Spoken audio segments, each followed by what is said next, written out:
자, 어떻게 또 성경을 해석할 것인가라고 하는데 특별히 율법, 토라는 특히 신명기에서는 이 내용이 분명한데 하나님의 나라가 세워질 때 하나님 나라는 이런 원리로 움직여야 된다라는 것이 신명기의 메시지이기 때문에 이제 레위기나 출애굽기 20에서 24장의 내용이나 신명기의 내용은 이러한 한 나라를 구성하고 있는 8가지의 영역에 대한 법이기도 합니다. 그래서 10가지의 계명, 10계명 안에 613개의 계명이 다 연결되어져 있으면서 동시에 이러한 법과도 깊은 연관이 있죠. 한 나라에 가장 영향을 미치는 8개의 구성 요소는 정치로부터 경제, 교육, 매스컴, 커뮤니케이션이죠. 예술, 종교, 과학, 기술, 그리고 가정 영역이고요. 이 경제 영역이 과학기술과 깊은 연관이 있습니다. 과학기술이 발달하면 경제가 확 올라가죠. 스마트폰 하나가 발생하면서부터 얼마나 많은 파급력이 생겼어요. 그죠? 스마트폰으로 쇼핑도 하고 은행 업무도 보고 스마트폰으로 모든 것들을 하게 되면서 굉장히 많은 경제적 파급 효과가 있는 거죠. 그래서 이 8가지의 영역들에는 하나님의 성품들이 다 있습니다. 그래서 신명기와 같은 법에는 이 한 나라의 구성 요소인 8가지의 영역에 대한 중요한 메시지들이 담겨 있는데 이것들을 잘 연결해서 해석해서 우리의 이 영역으로 연결시키는 것이 또 율법 해석에서 굉장히 중요한 하나의 해석이 되겠습니다. 자, 예를 들어 볼까요? 정치 영역과 관련된 법이 있습니다. 신명기 17장 14에서 20절에 보면 왕을 세우려거든 이런 조건의 왕을 세워라 라는 가르침이 있어요. 신명기 17장 18장에는 왕, 제사장, 선지자, 이스라엘의 지도자들의 기준과 가치, 그들은 어떤 삶을 살아야 되는지 이런 것에 대한 가르침이 있는 내용들인데 특별히 신명기 17장 14에서 20절은 왕에 대한 가르침입니다. 신명기 17장 여러분들 한번 펴주세요. 자, 신명기 17장에 보면 이 왕의 조건이 이제 주어지는데 신명기 17장 14절부터 보겠습니다.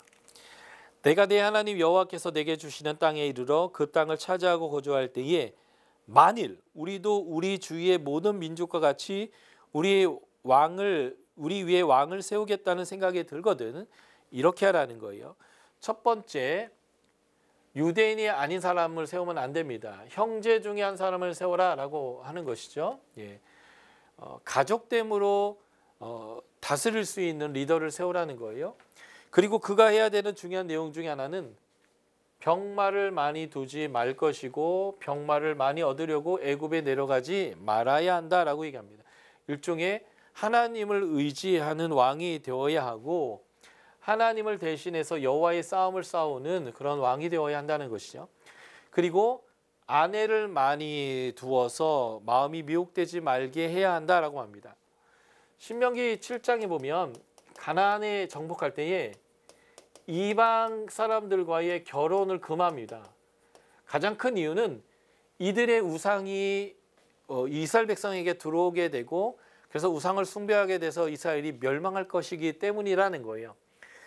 그런 거와 같은 메시지로 왕은 아내를 많이 두어서 마음이 미혹되지 않게 해야 되는데 실제 이 신명기 7장의 내용과 신명기 17장의 이 내용을 어겼던 대표적인 왕이 있어요. 그게 바로 솔로몬입니다. 그래서 열왕기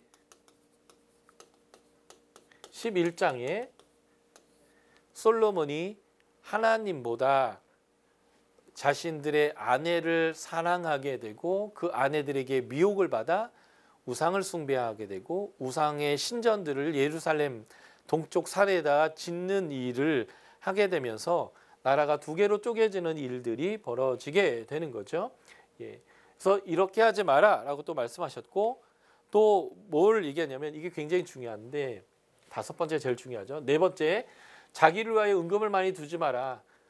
지도자는 청렴해야 되는 거죠. 우리나라 정치사에서도 보면 권력 잡은 사람들이 어마어마한 부정 축제를 하고 돈 때문에 청탁을 받아 부정한 일들을 행하는 일들이 보수든 진보든 숱하게 일어나고 있었던 것을 우리가 굉장히 많이 보았던 거예요. 그래서 청렴한 지도자가 되어야 하고, 이 다섯 번째 굉장히 중요한데, 율법서, 토라죠. 하나님의 말씀을 카피해요. 카피해서 평생 자기 옆에 두고 읽습니다. 그래서 하나님을 경유함을 이 말씀을 통해서 배우고 이 말씀대로 통치를 하도록 하나님께서 말씀하는 거죠. 다시 말해서 하나님의 말씀을 가지고 하나님을 경외하고 하나님의 말씀으로 세상적 기준이 아니라 하나님의 기준으로 지도력을 발휘하는 삶을 살라고 하는 겁니다. 그러므로 이러한 조건들은 지도자는 어떠해야 되는지를 보여주는 거죠. 지도자는 하나님의 공의를 이 땅에 세우는 사람입니다. 그래서 솔로몬이 처음 왕이 됐을 때 하나님에게 1000번제를 드리면서까지 하나님께 간구한 것이 뭐예요? 옳고 그름을 분별할 수 있는 듣는 마음을 구했다라고 하는 거예요. 이 듣는 마음, 옳고 그름을 분별할 수 있는 기준이 뭐예요? 바로 말씀입니다. 이 말씀에 따라 행하면 하나님의 공의가 이 땅 가운데 세워지는 거죠. 그래서 왕은 부귀 영화, 많은 아내 이런 것들을 추구하는 게 아니라 겸손함으로 가난과 비천한 사람의 소리를 들을 수 있는 그런 상태를 마련해야 되는 거예요. 쌀이 없어서 밥을 못 먹으면 라면을 끓여 먹으면 되지, 이런 소리 하지 말고, 없는 사람들을 이해하고 없는 사람들을 위한 정책을 하려면 사실은 그 없음이 무엇인지를 이해할 필요가 있어요. 무조건 가난하라는 얘기가 아니라 하나님의 지도자들이 백성들을 이해할 수 있는 하나님의 말씀을 기준으로 살아야 한다는 것이고, 그래서 많은 걸 가지려고 하지 말아야 하는 그런 모습을 보여야 한다는 것입니다. 그래서 이런 왕의 조건의 내용들을 잘 살펴보면 지금 우리의 지도자들은 어떠한 가치를 추구해야 되는지를 우리가 배울 수 있다라고 하는 거죠. 이런 것 포함해서 정치 영역에 대한 공정한 재판, 재판의 절차들, 그리고 군사법들, 수많은 정치의 영역들에 대한 내용들이 포함되어져 있습니다. 과학적 영역, 과학은 하나님의 창조 질서에 대한 부분들인데 신명기 22장 8절을 볼까요? 건축법인데 과학과 관련된 거죠. 내가 새 집을 지을 때는 지붕에 난간을 만들어 사람이 떨어지지 않게 해라. 그래서 피가 내 집에 돌아올까 걱정이 된다. 꼭 난간을 설치하라라는 거예요. 이것을 문자적으로 적용을 하려고 한다면 기와집, 초가집 같은 지붕이 이렇게 있는 집들은 성경적 집안이 아니고요. 양옥, 옥상을 활용할 수 있는 집이 성경적 집인 거예요. 이게 그걸 얘기하고 있는가라는 거죠. 그게 아니라 이 당시 유대인들은 이미 옥상을 중요한 생활의 공간으로 사용하던 사람들입니다.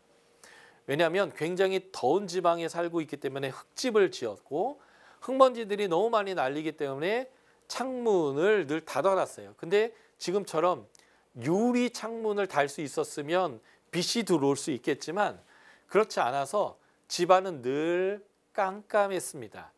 그래서 주로 낮에는 다 옥상에다가 그늘을 만들고 거기서 많은 삶을 살았죠. 그런 환경에서 옥상에 난간이 없다 보면 어떻게 돼요? 사람들이 떨어져서 다치고 죽는 일들이 많이 발생했다는 거예요. 그러니까 건축을 할 때는 지붕에 난간을 꼭 세우라는 거예요. 왜 사람들이 지붕에 난간을 만들지 않을까요? 돈이 더 드니까 그런 거예요. 돈이 더 들더라도 사람이 안전하고 행복할 수 있는 집을 지라는 거예요. 살인하지 말라고 하는 것, 다시 말해서 내가 집안에 난간을 설치 안 해서 사람이 떨어져 죽는 것은 살인하는 행위가 되는 거죠. 돈이 더 들더라도 안전하고 사람이 거할 수 있는 집을 지어라 라는 것이 성경적 건축법이라는 거예요. 그러니까 사람을 최우선해라. 네가 건축자라면 사람이 안전하고 사람이 행복할 수 있는 집을 최우선으로 져라. 네가 수익을 얼마나 얻느냐를 최우선으로 하는 게 아니라 사람이 행복하게 살 수 있는 집을 지어라 라고 하는 것이 이 성경적 건축법에 나와 있는 아주 중요한 법이라고 하는 거죠. 채집증 후군이라는 게 있잖아요. 그래서 아토피 피부염이나 이런 사람들은 새집에 들어가면 간지럽고 어려움을 겪게 되는 거죠. 그게 뭐냐면 사람이 살 수 없는 독소가 나오는 집을 지었기 때문에 그런 일들이 벌어진다라고 하는 거예요. 그러니까 이러한 과학 영역은 아까도 제가 경제 영역과 연관되어 있다고 말씀드렸어요. 더 많은 돈을 어떻게든 벌어들 것이냐라는 가치에 의해서 과학기술과 경제가 만나면 수익만 중요시하는, 사람을 중요시하는 집이 지어지지만 하나님의 성품에 따라서 하나님의 질서와 사람이 가장 행복할 수 있는 집을 짓는 가치가 경제와 이 과학이 만나서 건축이 이루어진다고 한다면 이러한 하나님의 가치가 실현될 수 있는 거죠. 그러니까 이 문구 안에는 하나님 나라의 건축법으로서 사람을 최우선하고 사람의 안전과 평화, 기쁨을 우선시하는 그러한 과학 기술이 되어야 한다라고 하는 이러한 이제 가치가 담겨 있다라고 보시면 되는 거죠. 경제 영역의 말씀도 하나 우리가 살펴보도록 하겠습니다. 자, 신명기 19장 14절에 보면 경계표를 옮기지 말라라고 하는 내용이 나옵니다. 자, 이것은 10계명의 10번째 계명, 내 이웃의 것을 탐하지 말라는 계명과 연결되어 있으면서 8가지 영역 중에는 경제 영역과 특별히 경제 정의와 관련되어 있는 메시지입니다. 성경은 사유재산을 중요하게 여깁니다. 이게 하나님 나라의 중요한 가치예요. 그래서 공산주의와 이 부분부터 벌써 달라요. 그런데 이 사유재산을 이제 인정할 때 경제 활동을 하지만 공평하지 않고 빈부가 너무 심하게 일어날 때 이것을 다시 공평하게 하는 하나님의 경제 시스템이 있습니다. 그게 바로 7년마다 있는 안신년. 이 안신년을 또 다른 이름이 면제년이에요. 빚을 면해주는, 탕감해주는 것이지요. 그리고 이 7년을 7번 반복한, 안신년을 7번 반복한 그 다음 해에 희년이라고 하는 50년 주기로 일어나는 게 있는데, 이 희년에는 내가 그동안 사들였던 모든 땅과 이런 것들을 원래 주인에게 환원해주는 법입니다. 바로 이 원래 주인에게 그 땅을 돌려주려면 그 원래 주인의 땅의 경계가 명확해야 되는데, 그 명확하게 그 땅의 경계를 표시하고 있는 돌이 바로 방금 얘기했던 경계표예요. 이 경계표를 옮겨버린다라는 것은 하나님의 이 질서를 나는 지키지 않겠고 영원히 내가 그 사람의 땅을 빼앗겠다라고 하는 이러한 내용과 연관되어져 있는 거죠. 그래서 하나님의 경제 정의와 연결되어 있는 이런 지계석을 명하는 거고요. 그래서 이 경계석을 옮기지 말라라고 하는 이 내용 안에는 하나님의 경제 정의, 가난한 자가 회생되어지고 신용의 불량자가 다시 신용을 회복할 수 있는, 파산한 자가 다시 재기할 수 있는 그러한 어떤 기회를 주어야 한다는 거예요. 그래서 우리나라의 법안에서도 신용불량자를 회생시켜주고 파산한 사람을 다시 돌아올 수 있게 하는 이런 법들이 주어지기도 하고, 때로는 최근에 소상공인들에게 코로나 기간 동안에 제공해왔던 어떤 이 돈들을 갚지 않고 면제해주는 이러한 일들도 사실 어떻게 보면 이러한 경제 정의를 이루기 위한 하나의 실행적인 방법이다라고 볼 수 있는 것이지요. 그래서 성경은 이 경계표를 옮기는 것에 대해서 금지하고 그런 사람들에게 처벌해야 되는 법들이 굉장히 많은데요. 그 이유가 뭐냐면 하나님은 모두가 공평하고 평등하게 살아갈 수 있도록 하는 사회적 시스템을 굉장히 중요하게 여기고 있고, 이러한 경계표를 어기는 사람들의 주 마음의 동기, 청결하지 않은 마음의 동기가 뭐냐면 탐심인 거예요.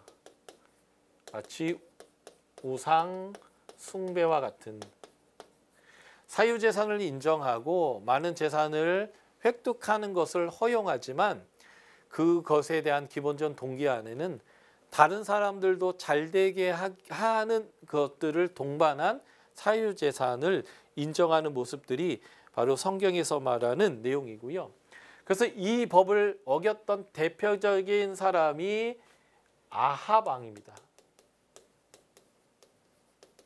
아합 왕은 이스라엘 계곡에 있는 비옥한 나봇이란 사람이 갖고 있었던 포도원을 갖고 싶었었습니다. 그런데 나봇이 팔지 않자 끙끙 앓고 있는데 그의 아내가 이방 여인 이세벨이죠. 왕이 그것도 못합니까? 내가 뺏어 주겠습니다 라고 하면서 이 여인이 어떻게 했냐면 구계명을 어겼어요. 거짓 증거를 했습니다. 그래서 살인을 하게 돼요. 그리고 그의 포도원을 빼앗습니다. 도둑질을 했죠. 그리고 거짓 증거를 통해서 그의 명예를 실추했어요. 그래서 그의 가정을 파괴하고 모든 것을 하는 하나님의 계명을, 이웃사랑하라고 하는 계명을 다 어겨버립니다. 그래서 이 나봇의 포도원을 뺏은 사건을 계기로 엘리야에게 너의 아합의 가문은 진멸당할 것이다 라고 하는 하나님의 심판을 받게 됐던 중요한 사건이 바로 이 나봇의 포도원과 같은 사건인데, 바로 경제 정의를 깨트리고 하나님의 법을 어겼던 그런 모습들을 보여주는 거죠. 그래서 지금 제가 주마등처럼 몇 가지 얘기를 가지고 설명을 드렸는데, 이제 중요한 것은 여러분들이 이제 모세오경을 배우고 있고 곧 모세오경에 나오는 율법들을 배우면서 이 강사들이 이러한 원리들에 대한 해석들의 설명을 들으실 것인데, 그것들을 좀 더 잘 이해할 수 있도록 제가 원리적인 내용도 몇 가지만 지금 설명드렸다라고 보시면 좋겠고요. 그래서 모세오경을 통해서 하나님 나라에 대해서 많이 이해하셨으면 좋겠고, 하나님 나라는 어떤 과정으로 세워져 가고 있는지 거기에서 하나님의 성품과 하나님의 방법을 배우셨으면 좋겠고요. 특별히 이 모세오경에서 예수님과 그리고 복음, 하나님의 은혜를 여러분들이 좀 이해할 수 있는 그러한 발견들을 많이 하셨으면 좋겠고요. 아까도 말씀드린 것처럼 문자적으로 지키려고 애쓰시기보다는 그들에게 왜 하나님은 이런 명령을 주셨는지에 대한 상황 안에서의 원리들을 잘 발견하셔서 그것들을 우리의 삶으로 다시 가져와서 우리의 삶에 적용하는 이러한 적절한 해석의 과정들을 이 모세오경을 배우는 과정에서 여러분들이 잘 익히신다면 신약 성경이 아주 잘 읽히면서 신약 성경의 하나님 나라가 잘 이해될 수 있는 기반을 이 모세오경을 통해서 여러분들이 배우실 수 있을 것 같습니다. 네, 제 강의는 여기까지 좀 하겠고요.